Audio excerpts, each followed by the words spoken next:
So World War I isn't exactly a stranger to complete blunders, and this is especially true for the Italian front. Alle 9 attacchiamo lo stesso. Mancano pochi secondi. Certamente. But, unlike on other fronts where the Austrians were all too eager to head-bash their way to victory, this ineptitude was mostly the fault of the Italians, who launched 11 attacks on the Isonzo River between their entry into the war in May 1915 and the Battle of Caporetto in autumn 1917. In fact, prior to the topic of today's video, Austria only really launched 2 offensives against Italy, and one, Caporetto, was basically carried by the Germans. Now, to be fair to the Italians, the Isonzo really was the only place to attack since the rest of the front was just mountains, and furthermore, the Indus attacks, despite their high casualty rates, were working. The Germans were forced to get involved after the 11th Battle of the Isonzo because the Austrians and the Germans realized that Austria-Hungary could not withstand another battle. In mid-1918, the Austrians took the initiative again and launched a final offensive against the renewed Italian lines. It didn't go very well.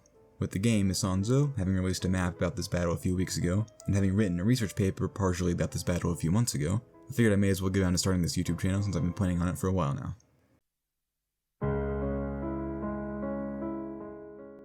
To really understand how Austria even got to the point they were at in June 1918, I need to go back to August 1917. The Italians were busy grinding themselves up on the Isonzo for the 11th time, all well and good. Now there's a problem facing the recently ascended Emperor and King of Austria-Hungary, Karl I. It was working.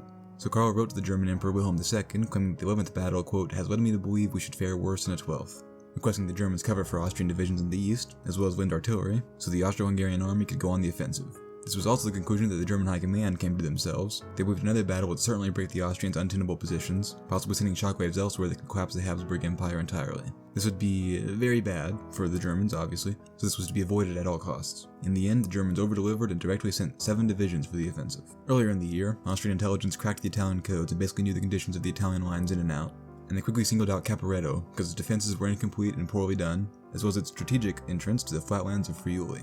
They're about 40 kilometers next defensive line, the Tagliamento, and a further 60 kilometers behind that lay the Piave. A breakthrough here essentially left the road open to at least the Tagliamento, and better defended Italian troops would need to retreat as well to avoid envelopment. The Germans also wanted to try out this new thing they used up in Riga a few weeks prior, called infiltration. Essentially, artillery aimed to atomize defenses and incapacitate enemy artillery and reserves before rushing weak points with highly trained stormtroopers, bypassing the strongholds for normal infantry to clean up later. This was in opposition to previous tactics that saw artillery aimed to soften up enemy infantry, while your infantry tried to overwhelm the entire line. This worked wonderfully for the Germans here, just as it had up in Riga. Italian defenses were decimated, not in the Cadorna way, while communications and artillery were quickly put out of action. Austrian and German stormtroopers then broke through the line just after the bombardment subsided, quickly overwhelming and outpacing the Italian troops, crossing the Isonzo in just a couple days. It was quickly made apparent that the only way to salvage the situation was to retreat to the Tagliamento, but Luigi Cadorna, the chief of staff of the Italian army, was incredibly indecisive and didn't want to issue the order to retreat across the river until his armies were already disintegrating. Back in Rome, the fallout of the defeat collapsed Prime Minister Baselli's government. The second army, which had been hit the hardest by the offensive, had basically fallen apart by the time they reached the Tagliamento. Things got worse when, a mere day after the last Italians retreated across the river, the Austrians and later the Germans managed to establish bridgeheads on the Italian side. So another retreat was ordered to the Piave, just north of Venice. When the Austro-German force reached the Piave, the Italians had scraped together a decent enough defense to hold the line. The fallout of Caporetto was immense. For one, the Italian government blew up, but Cadorna was also finally sacked as chief of staff to be replaced by one Armando Diaz. He was basically unknown at the time, and in fact was not the first pick by anyone. That would be Prince Emanuele Filiberto, commander of the more or less undefeated Third Army. But the Italian king Victor Emmanuel III was too petty over his popularity and blocked that. It also basically extended the life of the Habsburg Empire by a year, and alongside the whole Russian kerfuffle going on at the same time, it appeared that a Central Powers victory was near. When Diaz took over command from Cadorna, the Italian army had dropped in size by half, down to only 33 divisions. Therefore, one of his priorities was raising the other half of the army from the dead. And that he did, rounding up enough stragglers and recruits to reconstruct 25 divisions, and some surplus that was deemed unreliable was sent to France for labor.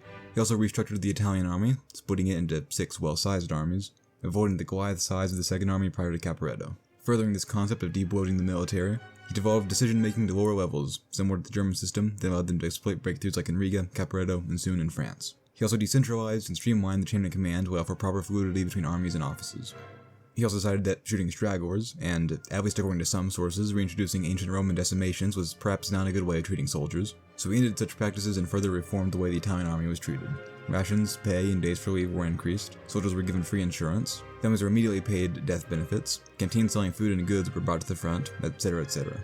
He also actually listened to feedback from his soldiers, finding that they were generally apathetic and resigned, possibly unwilling to continue fighting. So he introduced numerous reforms that sought to, quote, eliminate the causes of discontent and bring back morale to his troops. This generally took the form of propaganda, but also meetings between soldiers and officers to learn what was causing strife for them, and army newspapers written by the soldiers themselves with a, quote, humorous angle on army life. Diaz also took to a purely defensive strategy for the coming months. Not only was the army still reorganizing and recovering from Caporetto, but he was also in a precarious manpower situation, as well as the fact that he was basically sitting on the last line of defense until the DJ River about 40 kilometers south.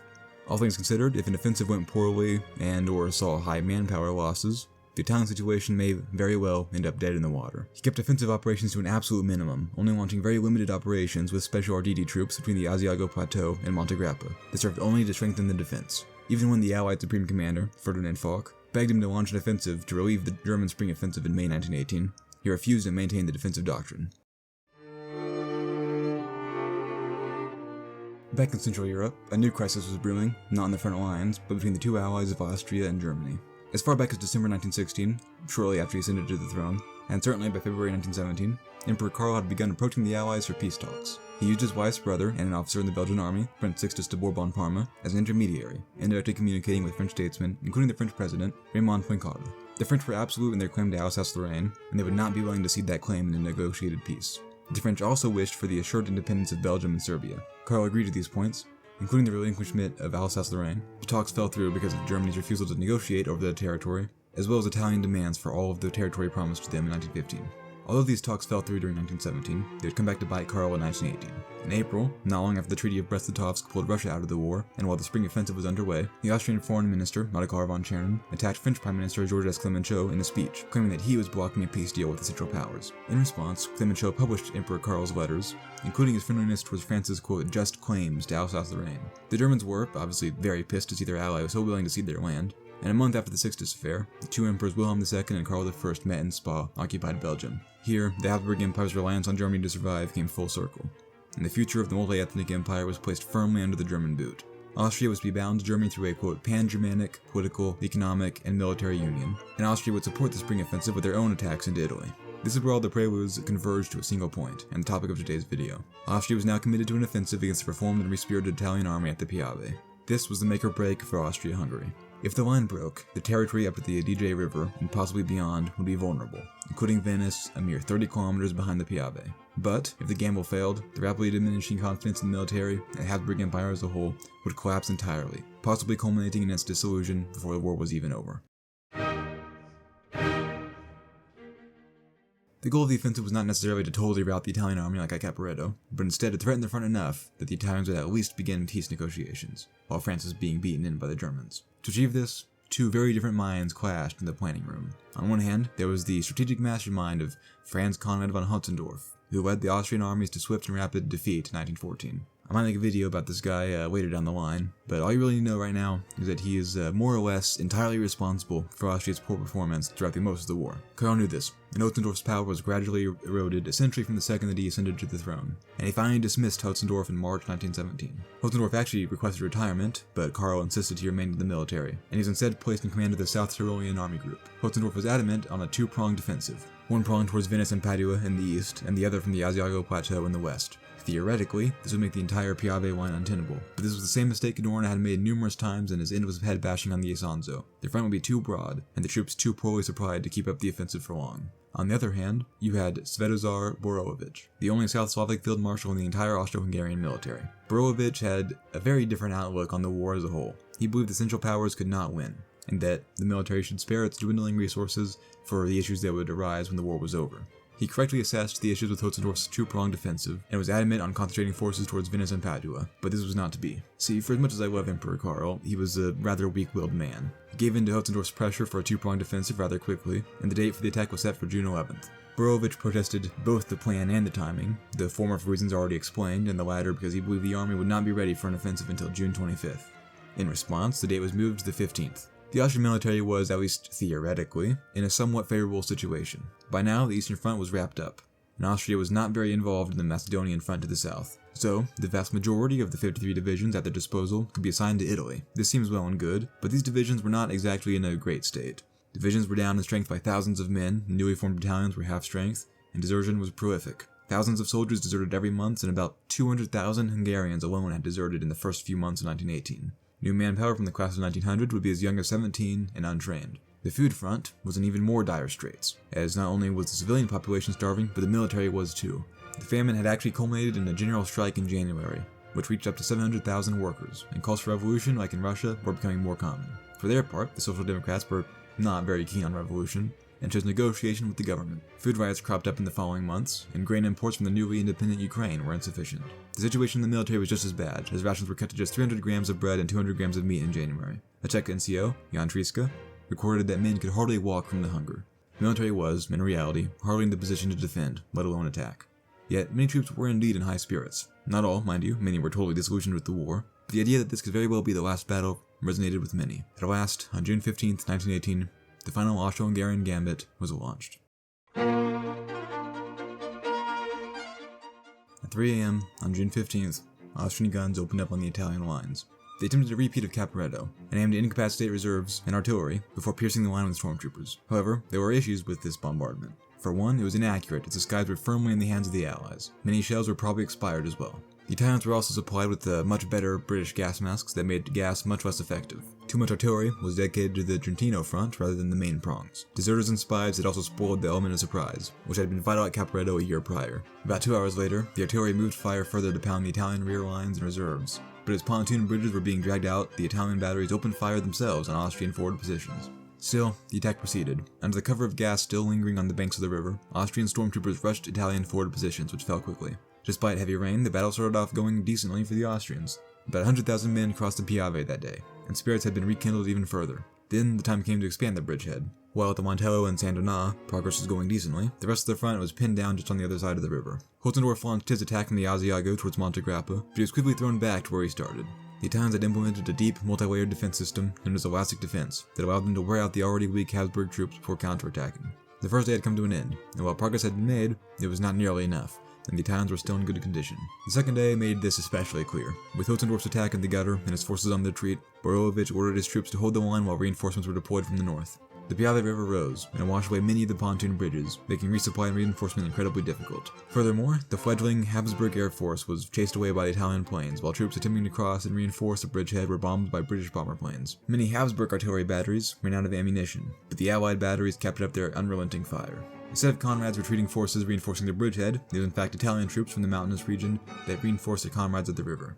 The Italians launched a counterattack, which, while not breaking the bridgehead, it did deal a terrible blow to the ailing Habsburg forces. The only prospect left was to either reinforce the bridgehead or retreat, and while Karl and the High Command deliberated, the Germans stepped in to make the decision for them. Back in France, the German spring offensive was running out of steam. American troops were arriving in the thousands every day, so the Germans demanded the Austrians send 6 of their strongest divisions to reinforce the Western Front. Divisions that were committed to the Piave offensive. The Piave offensive that they demanded in the first place. Truly incredible strategy on the Germans' part. So, now you have the crowds breathing down your back, demanding your best troops. You can hardly get troops and supplies across the river, and significant counterpressure was being placed on the bridgehead. The only option available to Karl was retreat and attempting to defend the Piave themselves. The order to retreat came on the 20th, just 5 days after the initial river crossing. One General Goiginger, I probably butchered that, in command of the corps that fought on the Montello, where successes had been made, initially refused to obey the retreat order, but eventually gave in. By the 23rd, the Austrians had totally retreated, with little fighting owing to the sheer exhaustion on both sides, and were back to where they started. Over the course of a mere 8 days, the situation on the Italian front had totally reversed. The Austrians had wounded themselves in a rushed and possibly doomed offensive, and the Italians not only had their military strength reinvigorated, but also their national spirit, and the Second Battle of the Piave was immortalized in Italian national memory. Casualties were high on both sides. In total, the Habsburg army suffered 118,000 total casualties, of which about 11,000 were dead, 80,000 wounded, and 25,000 captured. Comparatively, the Italians had suffered about 8,000 dead, 30,000 wounded, and 48,000 captured. Much more importantly, however, it was the domino that led to the rapid implosion of the dual monarchy a mere 4 months later. But that is a topic for another day.